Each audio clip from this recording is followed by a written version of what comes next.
Wa inna kafainakal mustahzi'in, kami cukupkan engkau daripada orang-orang yang mengolok-olok kepada engkau. Maknanya Nabi akan dilindungi oleh Allah. Alladzina yaj'aluna ma'allahi ilahan akhar fasawfa ya'lamun, yaitu mereka orang yang mengolok-olok, yang kufur adalah yang menjadikan bersama dengan Allah Tuhan selain Allah. Mereka pasti akan melihat, yakni hukuman yang akan mereka tanggung. Wa laqad na'lamu annaka yadhiqu sadruka bima yaqulun, engkau wahai Rasulullah Muhammad dalam keadaan sedih atas apa yang mereka kata. Maksudnya Allah mengetahui bahwasanya kaum musyrikin yang mengolok-olok Nabi, yang mengejek Nabi, yang menghina Nabi, itu menjadikan Nabi sakit hati. Ya, aku tahu. Ya subhanallah.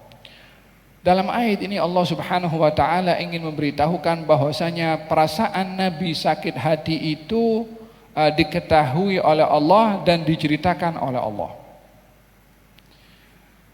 Yakni Nabi menyimpan sakit hatinya daripada kata-kata orang yang mengolok-olok Nabi.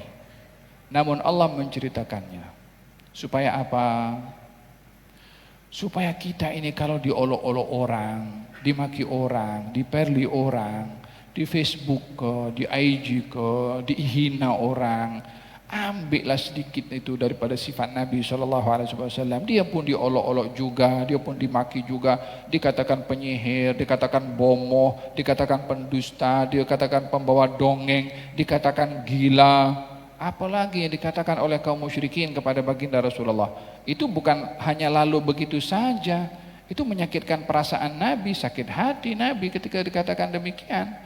Orang itu tidak hanya merasa terluka kalau kena pukul, tapi kata-kata itu boleh menjadi lebih tajam lukanya pada hati dan perasaan.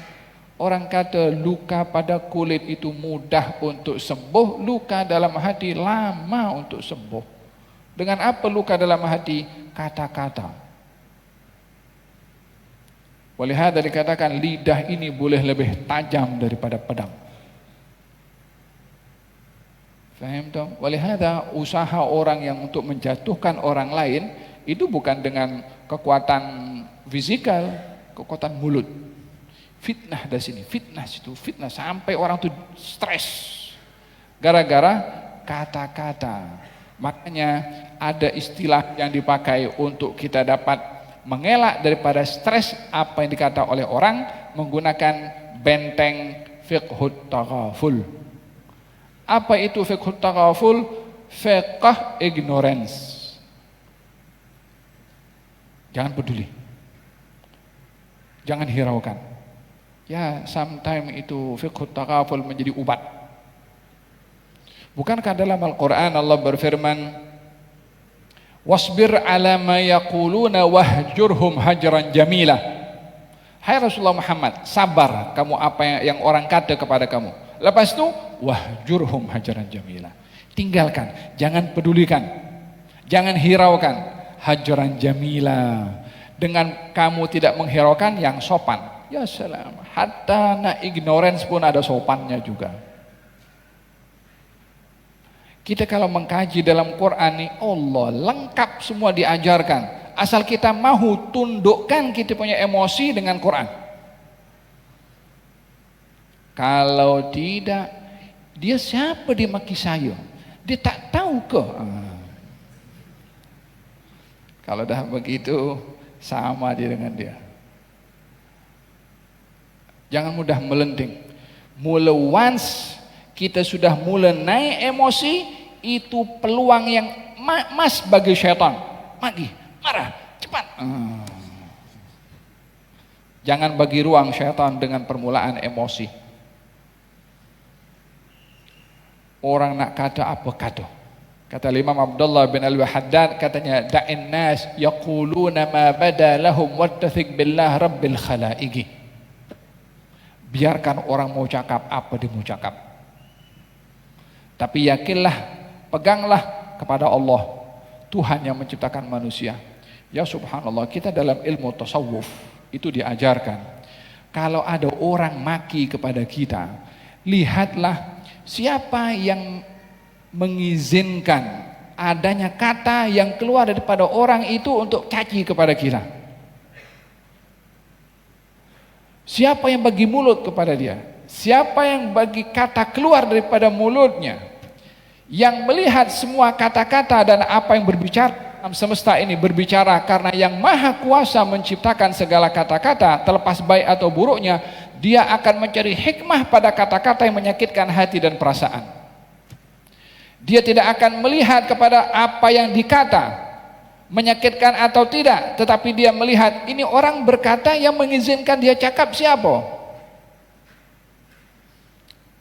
Bila dia meyakini yang mengizinkan segala-galanya adalah Allah Subhanahu wa ta'ala, dia akan cari hikmah. Ini Allah hantarkan orang ini untuk maki kepada saya, Allah ingin lihat sikap saya apa. Tapi kalau fokus kepada yang mengata, dia bagi 3 kata, kita bagi 30. Apa sebab? Fokus kepada siapa yang berkata. Coba kita fokus kepada ini, Allah tidak menguji saya daripada apa dia kata. Siapa bagi dia izin berkata? Wahakata. Jadi muamalah kita, emosi itu dibimbing dengan Al-Quranul Karim supaya tindakan tidak lari daripada bimbingan Al-Quranul Karim. Macam itu ada syaitan. Ya subhanallah. Syaitan datang kepada seorang.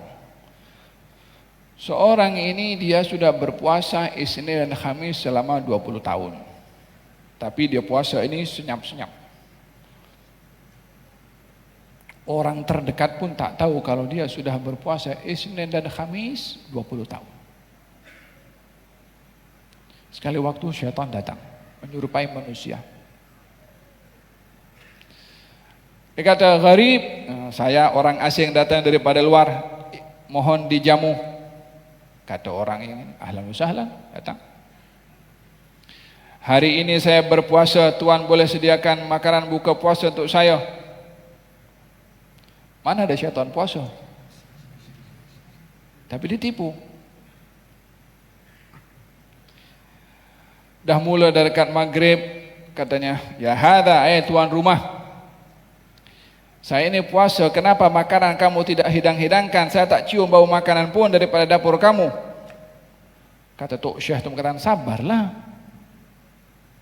5 menit kemudian, ya hadha, lama sangat engkau nak sediakan makanan. Belum adzan maghrib lagi, dia nak usik emosi itu.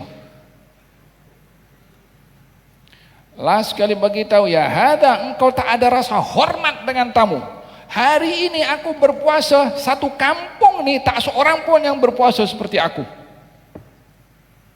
Kata orang berpuasa 20 tahun, aku dah puasa 20 tahun Isnin dan Khamis, tak bising macam engkau hanya puasa sehari.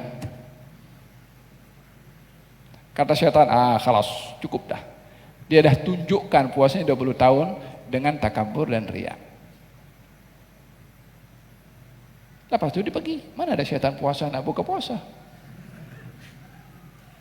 Nak usik supaya emosi itu naik. Bila emosi naik, itu peluang syaitan untuk mengganggu anda. Oleh hada kenapa diperintahkan kita jangan mudah marah. Kalau marah tahan, tak mampu tahan duduk. Kalau tidak pergi ambil air, pergi berwudu. Kalau tidak keluar. Jika tidak, perkara yang tak diinginkan akan berlaku karena syaitan bagi cucuk terus. Fahimtum? Qal wa laqad na'lamu annaka yadhiqu sadruka bima yaqulun fasabbih bihamdi rabbika wa kum minas sajidin. Bertasbihlah dengan memuji Tuhanmu dan hendaklah engkau menjadi orang yang sujud, yakni dalam keadaan sempit kembali kepada Allah. Dalam keadaan dada ini penuh dengan masalah, kembali kepada Allah. Tasbih, tahmid, salat 2 rakaat, kana idza hazabahu amrun dhahaba ila shalah. Nabi kalau ada masalah, Nabi 2 rakaat. Untuk menyelesaikan masalah, bukan pergi sakitri, bukan pergi untuk obat penenang.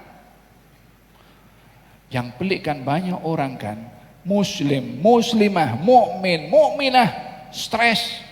Ada yang pergi dukun, ada pergi entah obat penenang. Ada Quran, ada tasbih, ada zikir, ada tafakkur tentang Allah subhanahu, keajaiban ciptaan Allah subhanahu wa ta'ala, untuk kembali kepada Allah subhanahu wa ta'ala. Kenapa lebih mencari tenang pada ubat berbandingkan untuk mencari ketenangan yang Allah boleh beri melalui hubungannya dengan Allah Subhanahu wa taala? Kenapa baginda Rasulullah SAW mengatakan kalau kamu dalam keadaan stres dan sedih, bacalah la ilaha illallah al-azimul halim, la ilaha illallah rabbul arsyul azim, la ilaha illallah rabbus samawati wa rabbul ardi wa rabbul arsyul karim, obat stres. Kenapa dianjurkan untuk menghilangkan depresi untuk membaca doa Nabi Yunus, la ilaha illa anta subhanaka inni kuntu minadh dhalimin? Itu obat, itu penawar. Fasabbih bihamdi rabbika wa kum minas sajidin wa'bud rabbaka hatta ya'tiyakal yaqin. Sembahlah Tuhanmu hingga datangnya kematian. Hayat ini merujuk bahwa ibadah tak berhenti sampai datangnya ajal. Tak boleh beribadah dengan berdiri, beribadah dengan duduk, tak boleh duduk berbaring, tak boleh berbaring maka dengan menggerakkan mata, tak boleh menggerakkan mata dengan menggerakkan hati, selagi sedar diperintahkan untuk beribadah sehinggalah kematian datang. Semoga Allah Subhanahu wa taala membimbing kita sentiasa beribadah kepada Allah sehingga meninggal dunia dalam keadaan kita beribadah. Amin Allahumma.